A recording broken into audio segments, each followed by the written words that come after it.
Hi guys, how's it going? It is Wednesday and it is noon, and my name is Mel. I'm a personal trainer and a behavior change specialist. And today, if you can tell by the title, we are going to be talking about the 3 biggest mistakes I see females making every single day. This might be in the gym, this can be just talking to women or overhearing certain conversations, and a lot of times with my clients. So if you're watching me on my profile page, I actually am using one of those faces, so I have a cat face. And if you're watching me in my personal group, I have a very normal, serious face. So if you want to see my other one, maybe in my personal group, the Ultimate Female Weight Loss and Lifestyle Formula, I will post that so you can see me as a kitty. I just thought it'd be fun. I'm one of those old people who accidentally touch something and it goes on, and I'm like, oh, that is really cool. So everyone else is over it, but I thought it'd be fun to kind of have that today. All right, guys, so what I really wanted to talk about is the 3 biggest mistakes. And one of them is exercise-based, one is diet-based, and one is your mental game. So, and it's hard because sometimes I feel like I am constantly repeating myself and saying things over and over again, but I still see it. And so I feel like it needs to be told over and over again, because either people think that, these rules don't apply to them, or they think they can beat the system, or if they think more is better. And again, none of these things are true. It just doesn't work. You can't outsmart the system. You can't, you can't do certain things and have them work for you if they're not working for everyone else. So the first one is exercise. So one thing that I see females doing so often is so much cardio. Yes, you do want to do cardio when you're trying to lose weight, but at a certain point, it is no longer providing you any benefits, and the cons outweigh the benefits by so much. So one of the cons is, if you're doing 60 minutes of cardio every single day, you are actually going to be burning off your muscle. And that is not what you want, because when you lose weight, you're losing muscle and fat, and you don't get to decide which one you lose. Your body is just going to do that. So the more cardio you do, the more muscle you're burning, and the more muscle you're burning, the slower your metabolism is going to be. And if you're in the gym and you're trying to lift weights and you're trying to get tone and you're trying to put on some muscle, you are actually, hold on, I gotta quick plug something in. My battery is low. I don't know how that's possible. Let's see if I can plug my phone in here so it doesn't die on me. Sorry about that. Let's see. Hopefully. Let's see. Well, we'll see if that's gonna provide it enough juice. All right, so I'm back. Sorry about that. It's always something. So you're going to be burning more of your muscle, and it's going to slow your metabolism, and you're going to be wasting all the time that you're in the gym doing weights. So not only are you wasting time, you're actually going against your own results. And not only that, when you do a lot of cardio, you're more likely to injure yourself because you're overworking the muscles and the joints, and you're also going to become way hungrier. So if you're constantly doing a lot of cardio, you're going to end up being more hungry, and you're going to end up wanting to eat more. So it's really not going to benefit you. You really have to look to your diet to lose weight, not cardio. And you want to look to weights so that you can speed up your metabolism, and then you can actually eat more. And when you have more muscle on you, you can weigh the same amount, but you will look leaner and tighter. So someone who is 130 and has more muscle versus someone who's 130 and doesn't, they're going to look like 2 completely different people.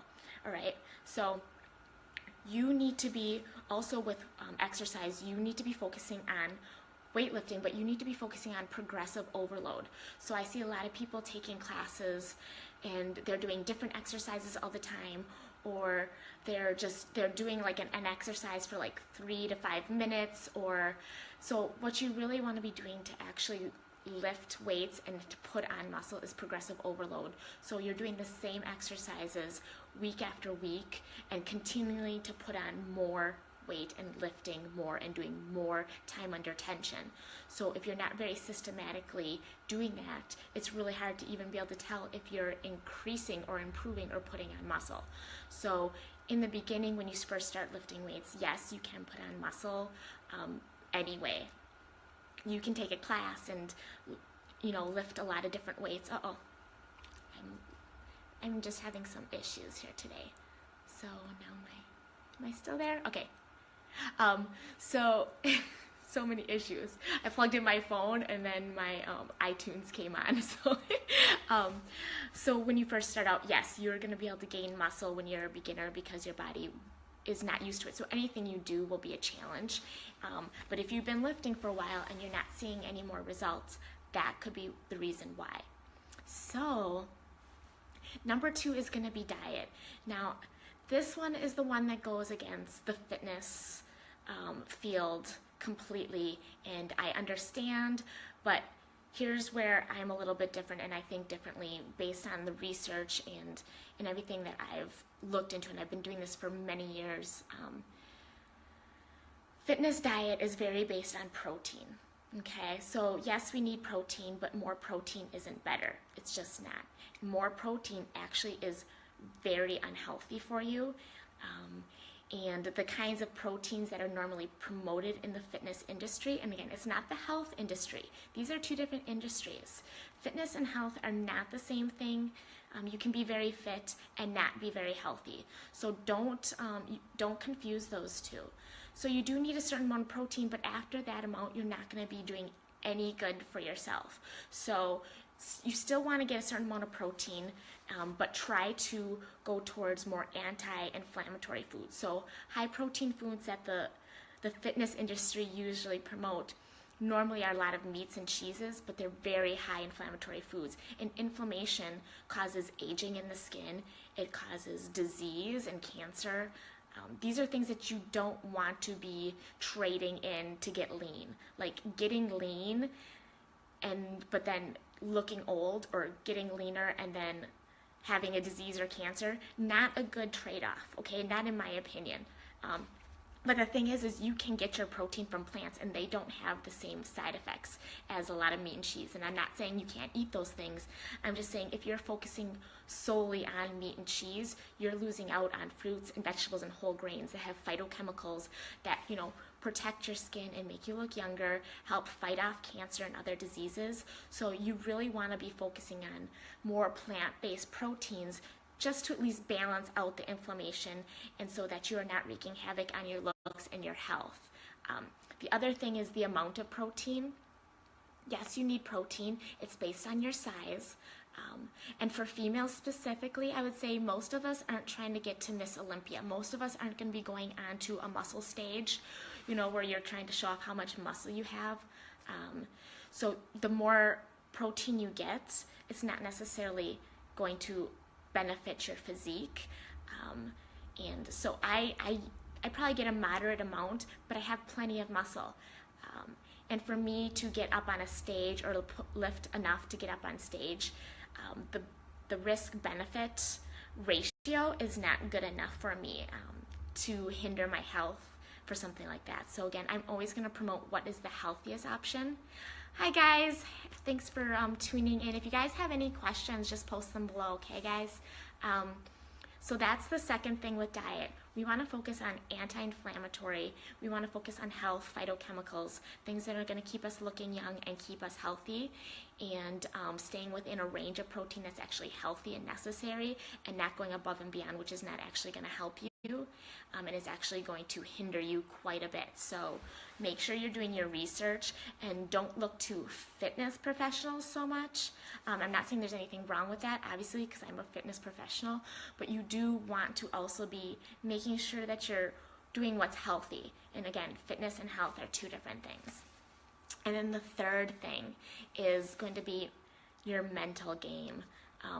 A lot of people get into this and they're all about diet and exercise and the doing, but they forget more about the being, and that is actually where most people completely fall off their programs because they don't get themselves in the right headspace. A lot of people have self-limiting beliefs, like they come up with a lot of reasons why they can't do things instead of asking questions about how they can do things.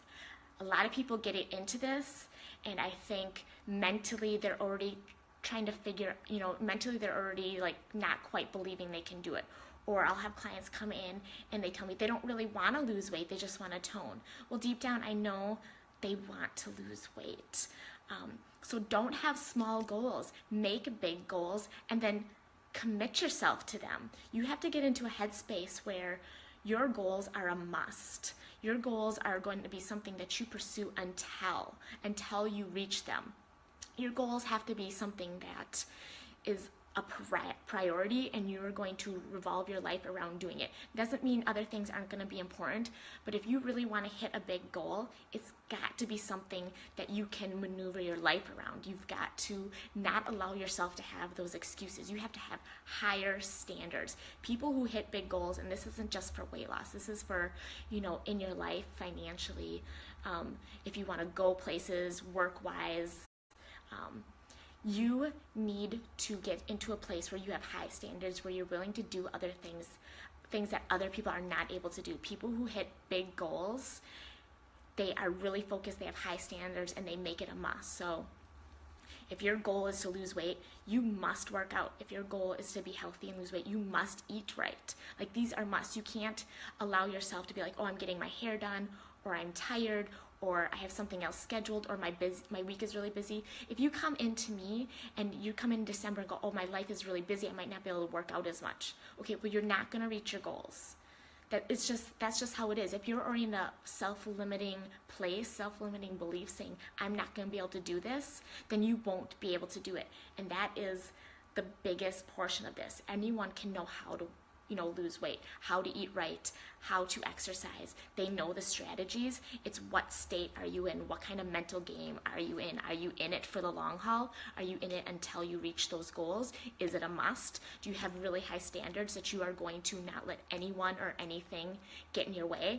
Because when you get to that place, that's when you're going to reach those goals. If you're not in that place, if you're not hungry enough, you're not going to be able to reach those big goals. You might have enough to keep you motivated for a couple weeks. Motivation doesn't last, though. You have to have a hunger. You have to have it in your head. You have to make it a priority. It's got to be everything to you. So, if you got to get to a place where you have something to prove, if it's to yourself or to someone else, whatever you need to do to get into that headspace, that is going to be your priority. You've got to have it, and if you don't, it's not going to happen for you. Self-limiting beliefs are the biggest crushers of people's potential. If you believe you're not worth it or you can't, then you aren't worth it and you won't. And that's just how it is, because we are only what we believe. So guys, I know, super intense, and over here I have a cat face, so it's super not serious. So sorry if that's distracting to you. It's distracting to me looking in there, but it's really cute. So the 3 big mistakes: too much cardio and not progressive overload with your weight training, really killing it every single week, making those improvements, seeing those improvements.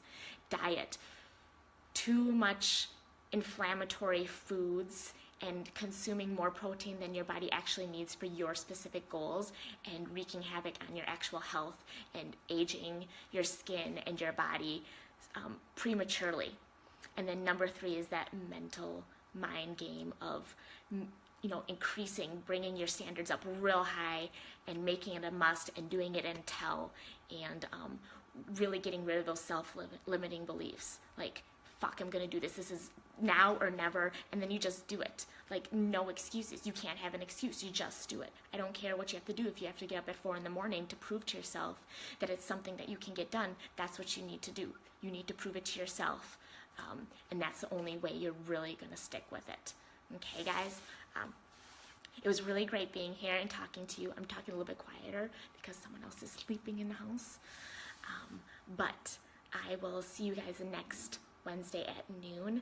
If you guys have any other questions, or there's a topic that you want me to dive a little bit deeper into, go ahead and post them below. Let me know if any of this kind of rings true to you, or you realize that you're making one of these big mistakes, reach out to me, PM me, let me know. Maybe I can help you out and kind of get you where you need to be reaching those goals finally. Because this is your year, right? Let's get it done before New Year's. Let's get it started, all right? 2018 is going to be awesome. And if you are not in my Ultimate Female Weight Loss and Lifestyle VIP Lounge, and obviously you have to be a female, PM me, and I will, just through the rest of the year, I'm letting people in for free that even aren't my clients, and they get some special information and bonuses and challenges and things like that. So it's a really great community to learn a little bit more, dive a little bit deeper. It's all about, empowerment and being strong and reaching your goals in weight loss, but also in life, really making everything a must and doing things until and increasing our standards. So that is all I have for you guys today. Thank you for joining me, and I will see you next week. Bye, guys.